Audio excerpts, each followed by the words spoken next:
Terrorism पूरी दुनिया से खत्म होना चाहिए, लेकिन इंडियन गवर्नमेंट जानती है कि इंडिया से दहशतगर्दी खत्म नहीं हो सकती। क्यों? लेट्स अंडरस्टैंड कि जो दहशतगर्द होता है, टेररिस्ट होता है, ये कौन होता है? ये माँ के पेट से तो दहशतगर्द पैदा नहीं होता। दहशतगर्द टेररिस्ट बनते हैं किसी ट्रेनिंग कैंप में नहीं, दहशतगर्द बनते हैं खामोशी में। उस खामोशी में जिसमें सरकार उनके दर्द को सुनना बंद कर देती है, उस खामोशी में जिसमें मीडिया उनके सच को दबाना शुरू हो जाता है, उस खामोशी में जिसमें एक अक्सरियत अकलियत का कत्ल कर देती है, उनका मेरिट खा लेती है, उनका हक मारा जाता है। टेड रॉबर्ट की बड़ी खूबसूरत किताब है व्हाई मेन रिबेल, और उसमें वो कहता है कि इंसान उस वक्त बगावत नहीं करता कि जब वो गरीब हो जाता है, वो बगावत उस वक्त करता है जब उसे यकीन हो जाता है कि उसका हक नहीं मिलेगा, उसका हक मारा जाएगा, उसकी आवाज को दबाया जाएगा। मीडिया उसकी कहानी का सच कभी नहीं बताएगी। So let's talk about the other India, the other India that media never shows. सबसे पहले बात करते हैं खालिस्तान मूवमेंट की,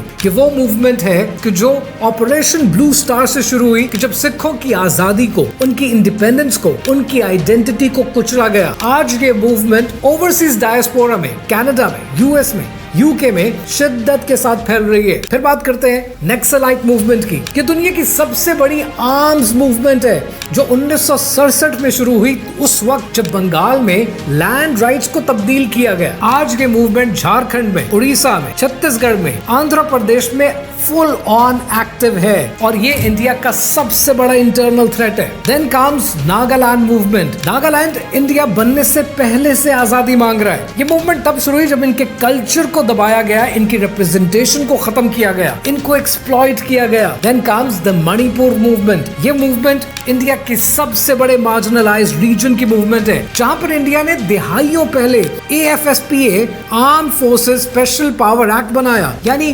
पकड़ो मारो कोई पूछने वाला नहीं है, शूट एट साइट के ऑर्डर्स हैं। यहाँ पर अनवांटेड अनचेक्ड अरेस्ट होती है। तो क्या हुआ? बदले में PLA बनी, पीपल्स लिबरेशन आर्मी, जो इंडिया से आजादी मांग रही है। Then comes the Assam movement, और ये आसाम की वो मूवमेंट है जो एक आजाद आसाम की डिमांड करती है, आजाद आसाम की मांग रख रही है, and that is ULFA, the united liberation front of Assam. Then comes the Kashmir movement, everybody knows about it. Kashmir में इंडिया की एट्रोसिटीज, इंडियन आर्म फोर्सेस की एट्रोसिटीज पिछले 78 सालों से जारी है। कितने कत्ल हुए, कितने रेप केसेस हुए, कितनी एक्स्ट्रा जुडिशियल किलिंग्स हुई, including the killing of Burhan Wani, और आज तक लोगों को इंसाफ नहीं मिला। फिर आती है त्रिपुरा मूवमेंट, जहां पर इंडिजिनस लोगों को डिस्प्लेस कर दिया गया, बदले में ATTF आज भी इंसाफ मांग रही है। मिजोरम के अंदर 1966 से मूवमेंट चल रही है, that is again an armed movement with in India. यहां तक के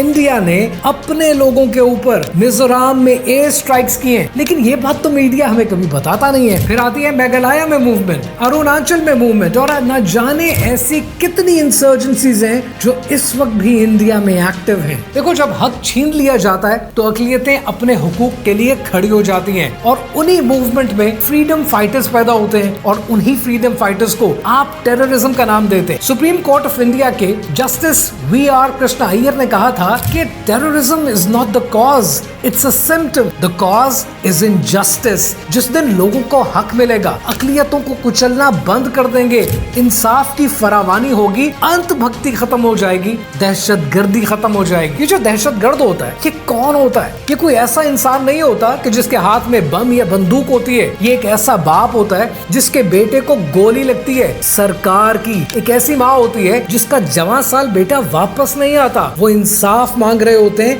लेकिन उनकी आवाज को दबाया जाता है। लेकिन उनकी आवाज को सरकार सिर्फ तब तक दबा सकती है जब तक वो चीखना ना शुरू कर दें। देखो, हर कौम के फरीद होते हैं, हिंदुस्तान के फरीद बहुत ज्यादा है, लेकिन ये सब तब शुरू होते हैं जब किसी एक कौम का हक मारा जाता है, किसी एक कौम के साथ नाइंसाफी होती है।